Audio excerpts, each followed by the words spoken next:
Please be seated. The song of invitation will be number 276. 276, There's Power in the Blood.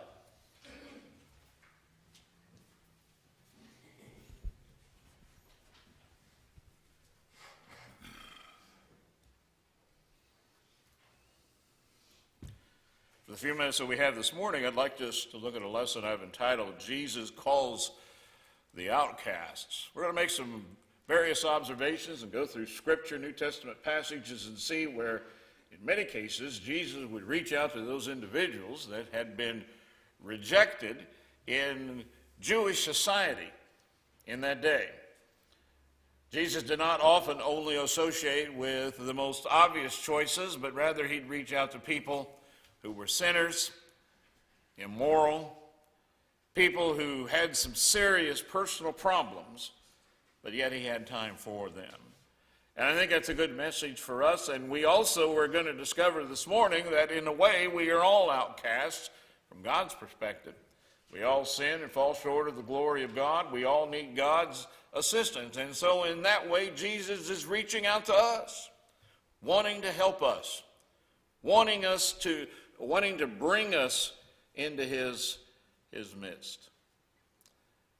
We look at a few observations. We see that in many cases Jesus reached out to the sick and the diseased. And in particular, we can think of the lepers. And having leprosy was something that was quite obvious because of the disfigurement of the face and fingers and things. And people realized that it was contagious, and so most of the population was afraid of lepers. And they had what they called leper colonies, where those individuals would go and live, and they were not permitted to dwell in society. You know, you can make a good lesson, look at a parallel between leprosy and sin. To God, sin is ugly. Sin is a disfigurement to our soul. But yet we see that God has found a way to cleanse us. And we see that Jesus, in many cases, would heal individuals who had this terrible and dreaded disease. We can also think of demon possession. And in many cases, we'll see where someone with demon possession was isolated or sometimes chained up somewhere from society because they were dangerous. But we see that Jesus reached out to these individuals and helped them, would exorcise these demons and bring them back to a state of normalcy. He did that over and over again. We see that Jesus sometimes reached out to the immoral. This was something that the Jewish leaders just couldn't tolerate. They didn't want to have anything to do with it. Anyone who had a reputation for leading an immoral lifestyle. Probably first and foremost in our mind is the example of the Jews bringing a woman, an adulteress, shoving her at the feet of Jesus and say, okay, what are you going to do with this woman? Is she going to be stoned? And we see that they keep pressing him for an answer, and eventually Jesus said, he who is without sin, let him cast the first stone. And it's kind of interesting how everyone just kind of wandered off and left, and all that was remaining was Jesus and this woman. Jesus did not condone her sin. He did not say, well, just go on and do what you want. He didn't say, well, God loves you the way that you are. He said, go and sin no more. Go and sin no more. Stop this behavior. Stop this lifestyle. But God loves you. God is willing to forgive you. Even though society rejects you, even though society treats you as an outcast, if you will be obedient with a sincere and conscious heart, God will accept you back. Women had a rough time back in Bible times. You know, a good modern day comparison, maybe not in all areas, but a good modern day comparison would be what's going on in Afghanistan right now, since the U.S. left about a year and a half ago. And we see that, you know, for almost 20 years, women were allowed to, you know, do normal things and have a job and go to college, and they didn't have to wear the full body garb and all of that. But now that's all changed. And pretty much the men just want their women and their wives to just stay home and not go anywhere. Just stay home. Have children. Take care of the children. Cook, clean, that's it. They don't really want them going out shopping or doing anything at all. And there's similarities between that attitude toward women and the attitude that existed in Bible times about women. Women usually did not receive any education whatsoever. They were not taught the law of Moses. Sometimes some of the men back then thought, well, they really don't have the intellectual capacity to study the law and understand that. We've commented before that back in Bible times, men looked at women and said, well, you're only good for one thing, and that's to have children. Bring children into the world. Give their husbands good, healthy sons who could continue on. But we see that Jesus reached out to women. We've already looked at this adulterous woman. But we can also see that there were other instances when Jesus reached out. The woman at the well. The fact that he even spoke to her. In most cases, a Jewish man would not even talk to a woman. Perhaps outside of his family, wouldn't even talk to her. But Jesus did. And not only did he talk to her, he just not talk about, what's a nice day, or, what's the water taste like that you're getting out of the well. They had a spiritual discussion about Bible things, about worship, and true worship. Most of the Jewish men at that time, it would have never dawned upon them to have any kind of a biblical, spiritual discussion with a woman. But Jesus did. Jesus would talk to women. And so at that time, women were an outcast in society, but Jesus reached out to them. I've often thought, of course the Bible doesn't really teach this anywhere, but I often think about that the first individuals to be honored with the great privilege of being able to see Jesus alive after his resurrection wasn't the apostles, it was women. In fact, the women went back and reported to the apostles. That was quite an honor. Quite an honor that they were able to witness that. And see, Jesus, there's not many people throughout the Bible that have that kind of an interaction with God or angels. These ladies did. Something else that we can see, Jesus reached out to the poor. And that was something that was taught in the Old Testament, that they were to consider the widows and orphans. It's brought out in James. Visit their needs, take care of their needs. And Jesus also reached out to the poor. You can go to James, the 2nd chapter, and there James teaches us a lesson about partiality. And he gives us a description of how sometimes Christians of the church at that time would treat people differently. For instance, it's kind of like today. If someone pulls up in the parking lot and they're driving a Cadillac Escalade, and they're dressed to the nines and they got diamond rings on their fingers and everything, and they come in and we think, oh, how you doing? Here, we want you to sit in the best seats, and oh, can we do anything for you? And we treated really nice. But then if someone comes in, they just walked up, look kind of shabby. Maybe they don't smell the best. But we don't want to talk to them. Go back and go sit in the back somewhere. Oh, maybe we'll just put you in a classroom somewhere. Jesus didn't worry about that with the poor. He reached out to them. Jesus said he was anointed to proclaim the gospel to the poor in Luke, the 4th chapter, in verse 18. Jesus shared the gospel with everyone that would listen, including the poor, not just the well-to-do. We need to remember that. And then we could also say that Jesus reached out to racial outcasts, in particular the Samaritans. We've had many discussions before about the Jews and Samaritans. Samaritans were half Jews. They were kind of a hybrid between Hellenists or Greeks and Jews. And so the pure Jew would often regard a Samaritan as a kind of a traitor or a turncoat. Not really a Jew. And so there was not a lot of love between the two groups. what does Jesus do? You remember a parable named the Good Samaritan? You know, there's a lot of people out there that don't know much about the Bible, but if you were to mention the Good Samaritan, that'd probably ring a bell with them. They might remember that.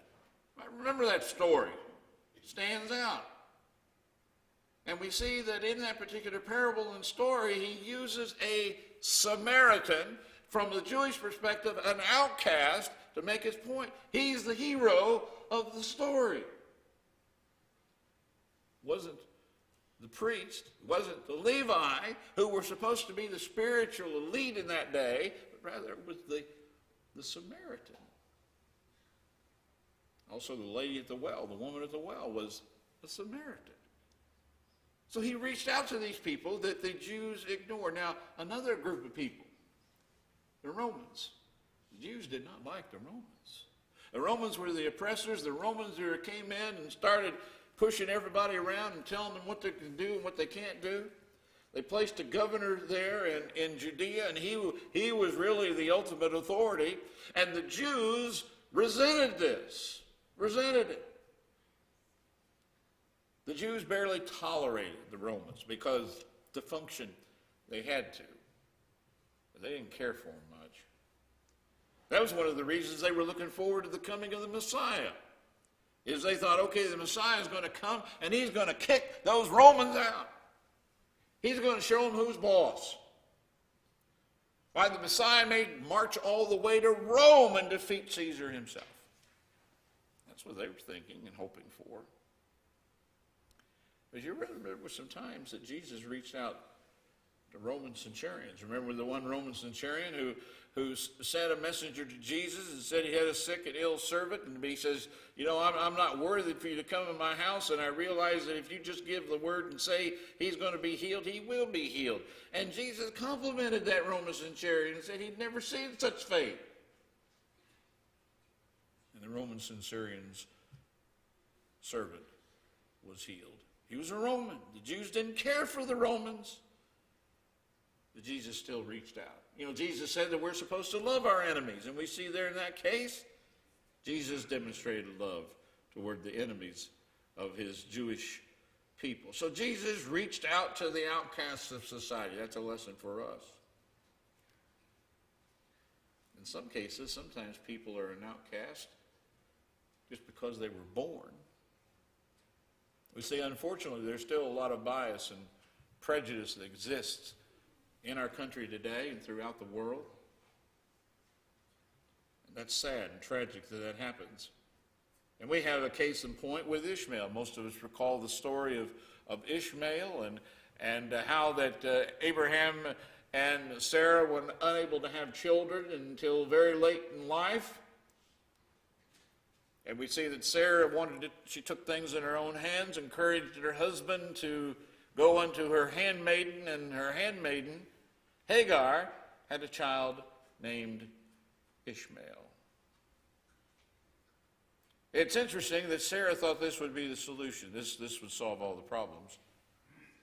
It was her idea, but then eventually she would resent Hagar and Ishmael, and she'd want to drive them out. In Genesis 16, verse 6, but Abram said to Sarai, behold, your maid is your power. Do to her what is good in your sight. So Sarah treated her harshly, and she fled from her presence. Because of jealousy and envy, the fact that Hagar could bear children and she couldn't, it was more than what Sarah could withstand. And so we see that Hagar becomes an outcast. Remember, an angel came and took care of her and said, return back home. In Genesis 16, verse 8, then the angel of the Lord said to her, return to your mistress and submit yourself to her authority. And she did. She did that. In continuation of this story, in Genesis 21, verses 9 through 10, now Sarah saw the son of Hagar, the Egyptian, whom she had borne to Abraham, mocking. Therefore she said to Abraham, drive out this maid and her son, for the son of this maid shall not be an heir with my son Isaac. Eventually Sarah did conceive. She did give birth. Now she had a son. She had no need for Hagar, had no need for Ishmael. They had to go. They had to go. They were going to be outcasts. And they didn't do anything wrong. They didn't do anything to deserve this. We sometimes look at this and say, well, Abraham could have been a little bit stronger about it and fair and just told his wife he wasn't going to do it. But that wasn't God's plan. This is all part of God's providence. But that's how sometimes life is. Life is not always fair. Sometimes religious disagreement can create outcasts. In John 12, verses 42 and 43, nevertheless, many even of the rulers believed in him, but because of the Pharisees, they were not confessing him, lest they should be put out of the synagogue. For they loved the approval of men rather than the approval of God. We've talked before about that was a big deal about being put out of the synagogue, cast out. That's a very big deal, because if that happened to you, then you could no longer return back to the synagogue, the focal point, the center of your religion. You couldn't go back there to have sacrifices offered on your behalf. You're permanently barred from being there. That was a big deal. People didn't want to suffer that. And so this passage of Scripture is telling us that people believed in Jesus. They thought, okay, we like what he's saying. His miracles, truly he is the Son of God, but we're not going to talk about him. We got to be really careful about this because we don't want to be an outcast, cast out of the synagogue and rejected by the Jewish hierarchy. Something else that we see, Matthew 23, verse 13. Jesus said, but woe to the scribes and Pharisees, hypocrites, because you shut off the kingdom of heaven from men. For you do not enter in yourselves, nor do you allow those who are entering to go in. Sometimes religious disagreements cause us to cast people away. The one thing I've never understood is that sometimes, and I've seen this among Christians, and when I was younger, I was this way too. That if I sit down and talk with someone and they disagree with me, sometimes I begin to think, well, you're my enemy. You're a heretic. You're a false teacher. I don't want anything to do with you. And certainly we don't want to do anything at all that is going to enable or condone false teaching. And we should always stand on our ground with an open Bible. But that doesn't mean that we hate people that disagree with us. Am I going to hate someone? Maybe I have a coworker and they say, I don't believe in God. We say, well, you get away from me, you're my enemy. I don't want to have anything to do with you because you don't believe in God.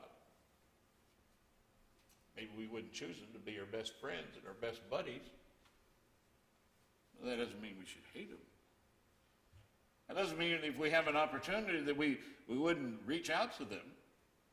And sometimes that happens in the church when we have disagreements, and perhaps they are over legitimate doctrinal issues, but that doesn't make our brother in Christ, even though he may be erring, that doesn't make him our enemy. We should still try to work out our differences and study. We see in society today, especially within the political realm, we're becoming very intolerant. If someone gets up and says something that we don't approve of, we say, well, that person's got to die. I'm going to pull out a gun and I'm going to shoot him. I'm going to pull out a knife and knife him. I don't like what they have to say. They get up and they're addressing a crowd, I'm going to shout them down, shut them up.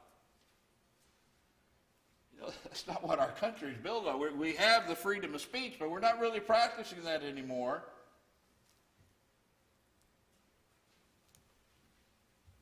We see as we move on that answering Jesus' call will make us an outcast. It's not something we've, in my lifetime, up until recently, I've not really had to worry about being an outcast because I was a Christian. Or that I went to church. Or that I studied my Bible. People may not agree with me, but that was okay. But we're seeing a hostility in our country that is beginning to develop toward people of faith. And unfortunately, I don't think that's going to ease up. It's probably going to even become more intense and more of a problem, where people may become violent at us. You begin to say, well, I believe that the Bible teaches that homosexuality is sin. And the people that live that kind of lifestyle, they will not go to heaven. And that may be someone's going to shake a fist at you. They may want to punch you in the nose. They may want to knock you down. They may want to come to your house and throw bricks through your window because they don't like what you say. How are we going to act? The Bible calls that persecution. We haven't had to deal with that. Really, the idea of Christianity has kind of been something that our country has been based on and has been very prominent and popular, but that seems to be changing very, very quickly. Are we going to have the stamina? Are we going to have the strength and the courage to stand up for what is right? Even if it makes us an outcast or unpopular, or perhaps even place us in a dangerous situation.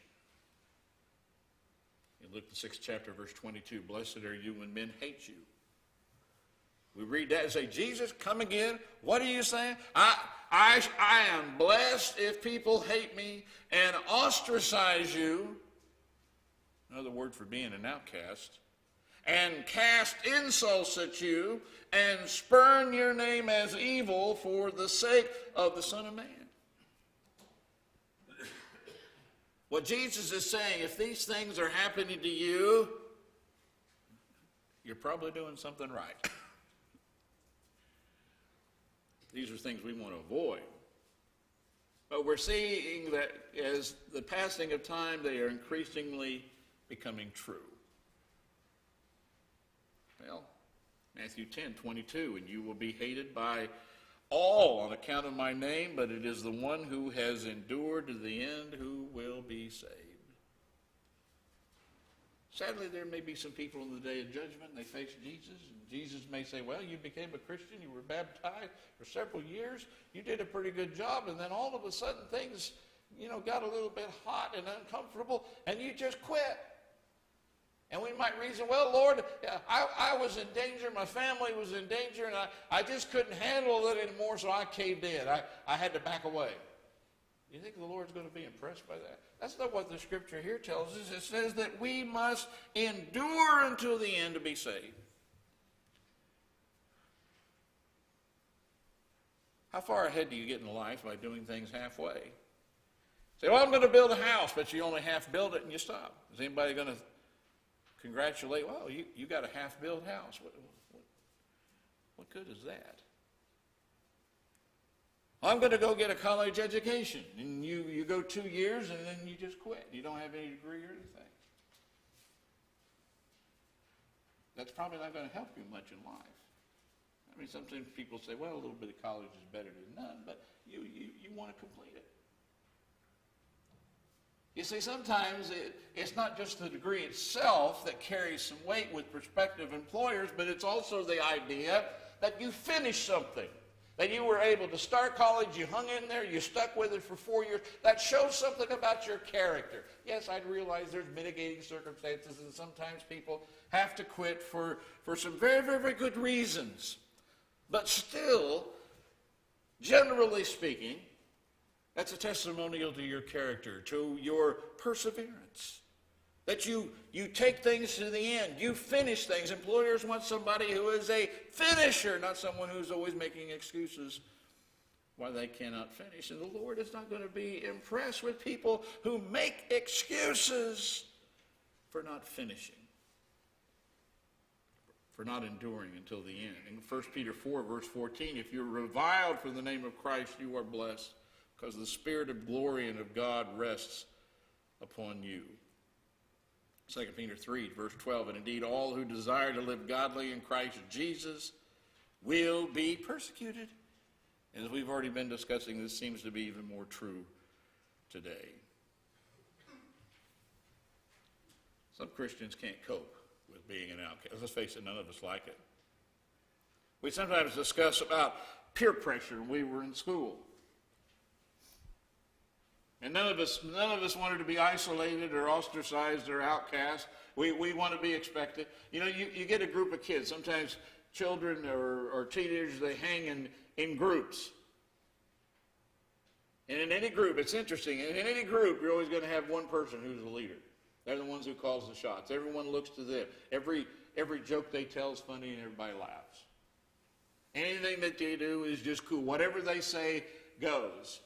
And if you're part of this group and you do something that that leader doesn't like, they're going to make fun of you. And then what happens? Then everybody else joins in with them. And we don't like that. And so then we do something that we talked about in our Bible study class in Romans 12. We begin to conform. Well, I'm going to do the things that that leader likes, and I'm going to do everything that the group likes, because I don't like being teased, I don't like being made fun of or excluded. But when we go down that road, in some cases, we begin making compromises. And now what we're going to do, if we groups together that are going down to Walmart, and the leader says, okay, everyone take something and steal it. If you want to continue to be in this group, you've got to take something from the store and steal it, and when we get outside, we'll compare notes. Then what are you going to do? You know this is wrong, you know that you can get caught, you know that you can get in trouble, but you don't want to be an outcast, so then you just go along. And anymore in this day and age, anybody try to steal something in a place like Walmart hasn't really thought things through. You ever thought about how many cameras they got? Looking, searching at all times? It's not like it was 40, 50 years ago. You're not going to get by with that. You're not going to get by with that. So you got to be careful. The group or the leader of the group can lead you astray and get you into serious trouble. That's true in the world. Continue to be true as long as we're in the world. Romans 10 verse 9, that if you confess with your mouth Jesus as Lord and believe in your heart that God raised him from the dead, you shall be saved. We talk about this confession and how important it is, but sometimes taking this and making this confession is going to get you in hot water with people in your life, maybe with your family, maybe your neighbors, your friends, your co-workers. You're going to get into trouble because you make this stand. The point of baptism, Christian makes it's a lifelong commitment. It's not just, a year, 2 years, until I get tired, until I get bored, until I find something else better. It is a lifetime commitment. Whenever I study with someone, I try to point that out. Not that I want to scare people away, but people need to understand what this is all about. It's not just something that we do for a few months and then move on to the next new thing in our life. Matthew 10, 32 through 33. Everyone, therefore, who shall confess me before men, I will also confess him before my Father who is in heaven. Now listen. But whoever shall deny me before men, I will also deny before my Father who is in heaven. Imagine if you all of a sudden got picked up by mistake by the police, and they say, well, do you know somebody we can call, can vouch for you? Oh, yeah, I got a friend down the road. Call him up. Your friend comes, and he looks at you, and he just says, well, I don't know who that is. I don't know who that person is. Hey, it's me. Don't you know who we used to be pals and friends? They say, well, that was a long time ago. That's not true anymore. You're not my friend. Sometimes that's the way people's going to be with Jesus at the end of time. They didn't really give Jesus the time of day throughout their life, but in the judgment they're going to say, oh, Jesus, remember me, I'm your friend. And Jesus is going to say, I don't know you. He's not going to confess you before his Father. He doesn't know you. And keep in mind, that's a decision and choice that you've made, not Jesus. You made that choice. If we deny Jesus here on this earth, either by our life or our actions or our words, he will deny us at that time. John 7, verse 13, yet no one was speaking openly of him for fear of the Jews. Statement that is made about Jesus, about a lot of the people. They knew him, they liked his teaching, they believed in him, but they were not speaking openly.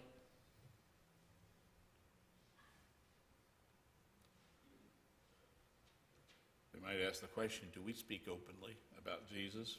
In John 19, verse 38, and after these things, Joseph of Arimathea, being a disciple of Jesus, but a secret one, for fear of the Jews, asked Pilate that he might take away the body of Jesus, and Pilate granted permission, and he came therefore and took away his body.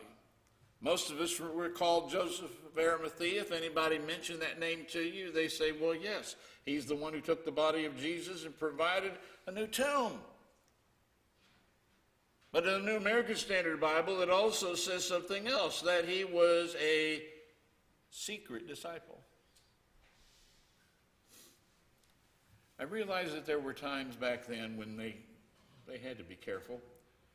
Christians went underground to worship. We're fortunate that we've never lived in times like that. Who knows, the time may come. We're going to have to be a little more discreet. Who knows, in 50 or 100 years from now, it may be very, very dangerous to meet in a building like this. In fact, our government may not even allow churches to have a building. You can go into many countries today where Christianity is not tolerated. Christians are thrown into prison. Sometimes preachers are jailed or killed. And we should pray daily that that never happens here in our country. But it could. I want to make sure. But with the way things are today, it's not so bad that we should be being a secret disciple just because we're ashamed, or we don't want to be mocked, or we don't want to be joked with or joked about. We need to stand up for our beliefs. As I mentioned earlier, in a way, we're all outcasts. The first outcasts were Adam and Eve, weren't they? In the Garden of Eden. Beautiful place. You ever thought about that? Adam and Eve had it made. They have this Garden of Eden, and they didn't have to do a whole lot of work to tend it. There was some responsibilities. Everything was provided for them. They were on a kind of a one-to-one relationship with God. God would come down and talk to them. This beautiful garden. The weather was probably perfect. Had all the food that they could ever want. Everything is perfect. But they still wanted more. It wasn't perfect enough. They did the one thing that God told them not to do. And at least from Eve's perspective, she was thinking, I want to be like God. I want to be as smart as he is. I want to know everything. Yes, he's told me not to do this thing. But after the encouragement and the influence of the old serpent, she gives in. And she shares that fruit with her husband. What was the result? So he drove the man out at the east of the Garden of Eden. He stationed the cherubim and the flaming sword, which turning every direction to guard the way to the tree of life. Adam and Eve became an outcast from the Garden of Eden. And most importantly, as is emphasized in this verse, they were cut off from the tree of life. In other words, they were no longer going to be immortal. That's one of the significant benefits, too, that I neglected to mention a moment ago. They were going to live forever. And I don't think that means they were ageless. We're going to be having health problems. Oh, I got to worry about my cholesterol. I got sugar diabetes, or my heart, is not pumping, or I got cancer. No, they were going to live forever. Think about that. Good health. Prime of your life, forever. And they destroyed all of that because of sin and became outcasts. That's what happened to them, and that's what can happen to us. Sin can keep us out of heaven. Sin can keep us away from God. I've often thought that's one of the big components of hell, is that we will be isolated, separated from God forever, for all eternity. In Hosea 6 and verse 7, but like Adam, they have transgressed the covenant. They have dealt treacherously against me. That's how God regarded that. Treacherous, that's a strong word, isn't it? To be treacherous. But that's what happens when we sin. And then we become an outcast from God. In Isaiah 59 verse 2, but your iniquities have made a separation between you and your God, and your sins have hidden his face from you so that he does not hear. Do you want God hiding from you? You ever had someone hide from you? Someone you're not getting along with? See them at the grocery store, they see you and you see them, and they duck around the corner. They're going to hide. They don't want to see you. We don't want God doing that. where he hides his face is hidden from us because of our iniquities and our sin. It talks about it makes a separation, separates us from God. We don't want that. We see that Adam and Eve's sin separated them from their God. Ecclesiastes 7 and verse 20, indeed there is not a righteous man on earth who continually does good and who never sins. Ladies and gentlemen, this statement, even though it was penned thousands of years ago, is still valid and it's still true. There's not a righteous man or woman on earth who continually, all the time, does good. Hopefully as Christians we don't sin often. But sin doesn't become an impossibility for us just because, well, I've been a Christian for 50 years. I've been in the church for 50 years. There's still the temptation. Occasionally we're going to lapse and slip.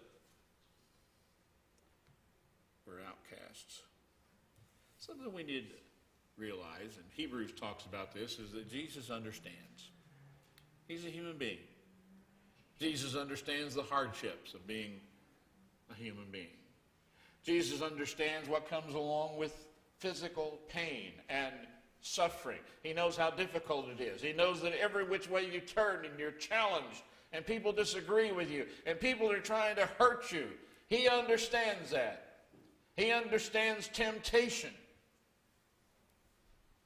That's what makes him a perfect advocate for us and a mediator. He understands. In Isaiah 53, verse 3, in Isaiah's prophecy regarding the suffering servant, this is what is described that the Messiah would be like. It says, he was despised and forsaken of men, a man of sorrows and acquainted with grief, and like one from whom men hide their face, he was despised, and we did not esteem him. Jesus knows what it's like to be an outcast. His own people rejected him. His own people cried for his death and his crucifixion. You ever thought how he must have felt?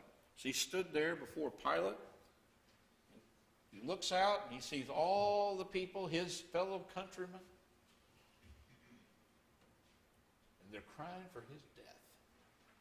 Crucify him, crucify him. You know, I've often wondered, the human part of us would say, Jesus might have thought, what am I doing? They don't appreciate this. I'm not going to go through with this. I'm going to stop it right now. I'm going to call down legions of angels from heaven, and I'll show them what's what. Jesus remained silent. Jesus remained silent. He was despised. Jesus understands what it's like to be forsaken and to be an outcast. He can identify with us, and he wants to help us. And that brings us to the passage of Scripture we just read a few moments ago, Matthew 11, specifically verse 28 through 30. Come to me, all who are weary and heavy laden, and I will give you rest. Keep in mind, when he says those words, he says, I know what it's like to be worried. I know what it's like to be heavy laden. I know what it's like to be tired. Take my yoke upon you and learn from me, for I am gentle and humble in heart, and you shall find rest for your souls. Sometimes it's hard for us to find rest in this old world. As we age, as we get older, we become more easily exhausted and tired, not only physically, but mentally and emotionally, sometimes even spiritually. Sometimes we just wonder whether we can get up out of bed in the morning, put one foot before the other. It's a struggle. But Jesus is promising us rest for our soul. For my yoke is easy and my load is light. If you're an outcast this morning, you can do something about that. If you believe with all of your heart that Jesus is indeed the Son of God, willing to repent of your sins, confess that you believe that Jesus is the Son of God, you could come forward this morning. We can baptize you into Christ. You can be added to the church. You'll no longer be an outcast. You'll no longer be a sinner. and that hopefully God can help you with having the courage and strength to cope with whatever you may be called upon to cope with. Or maybe you're a Christian. You've lost your way. You've gone back into the world. You've abandoned your God. You can come back. You may be an outcast from God, and Christ, and the church, but you can come back. Just like the prodigal son came back. He chose to be an outcast. But finally, he wised up. As we sometimes say, he got some smarts. And he decided, I can't continue to go this way. And he went back. He went back to his father. His father loved him. His father forgave him, restored his place and presence in the family. And God can do the same for you. If you're subject in any way, please come forward as we stand and as we sing.